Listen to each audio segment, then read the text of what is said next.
5 ans que les Rouennais attendent ça, voir le pont Flaubert levé. Un événement qui n'arrive qu'au moment de l'Armada. L'Armada, c'est 45 bateaux qui pénètrent dans le port de Rouen les uns après les autres. Des monstres de bois et d'acier qui viennent du monde entier pour s'amarrer sur près de 7 km de quai, à 2 pas du centre historique de Rouen. Je crois qu'il y a le Venezuela, mais même là c'est Portugal, mais ça nous plaît. Il y a le Mir surtout. Le Mir c'est beau, quoi. Le russe. Il y a un nouveau bateau là, un bateau russe je crois.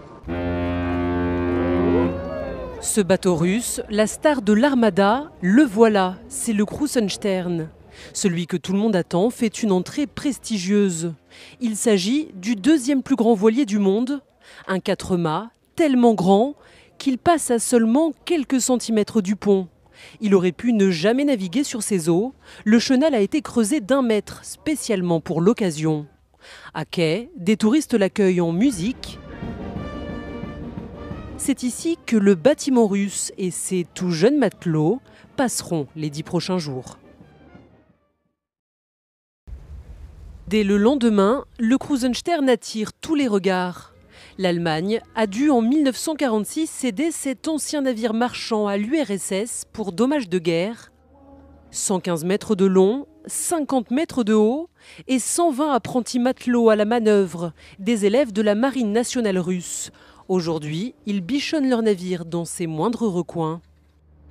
Voici le commandant, Mikhail Novikov. Il est marin, mais parle comme un ambassadeur. Je suis très fier parce que c'est l'un des plus gros navires en Russie. L'un des plus gros navires du monde qui appartient à la flotte navale russe. C'est une grosse responsabilité que notre bateau nous représente à Rouen. À l'époque où il n'était pas encore né, le Krusenstern transportait des marchandises entre l'Europe et le Chili. Depuis, le bateau-école sillonne la planète. Le capitaine peut donc comparer la ville de Rouen à presque tous les autres ports du monde. Les Anglais sont plus réservés. Ils sont accueillants, mais ils sont plus cérémonieux que les Français. Ici, l'accueil était très chaleureux. Je peux le sentir. Hier, par exemple, quand nous avons passé le dernier pont, les gens étaient très excités, applaudissaient et faisaient du bruit. Il faut dire que ces navires, évidemment, fascinent. 12 pays représentés, près de 10 millions de visiteurs en 10 jours. Alors forcément, les cultures se mélangent, les nationalités se côtoient et les couples se forment. Elle est française, lui est mexicain. Ils se sont rencontrés ici même à l'Armada il y a 5 ans. Lui était marin sur ce bateau, un navire-école mexicain. La jeune femme était montée à bord avec sa famille visiter le navire. On est monté sur le bateau et puis on a vu le feu d'artifice et je me suis retournée et voilà, j'ai vu donc Benito sur le pont du bateau. Et là, je m'attendais pas à tout ce qui m'est arrivé, à tout ce qui nous est arrivé. Depuis, Kelly vit avec son beau matelot au Mexique. Ils ont un enfant et vont même se marier pendant l'Armada 2013. Et les préparatifs se déroulent ici, dans le pavillon des parents de Kelly, à quelques kilomètres de Rouen. Autour de la table, on parle espagnol, car les beaux-parents ont fait le déplacement depuis le Mexique. Et ici, personne n'a oublié leur rencontre sur le pont du navire, il y a 5 ans. À chaque fois que je les revois, c'est toujours avec la même émotion. Donc je vais pas trop m'éterniser parce que sinon je vais verser ma petite larme.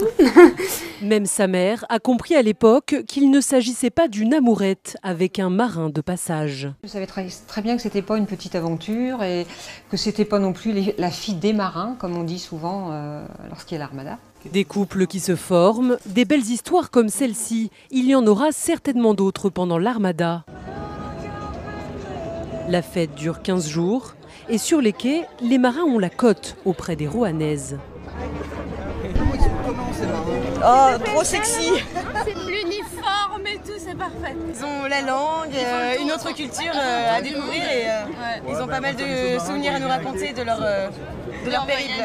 L'uniforme, la saveur de l'aventurier.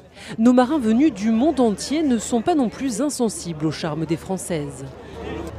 Je n'ai pas de petite amie alors. Si vous voulez un marin, je suis là. Je cherche l'amour et ça pourrait être avec une Française.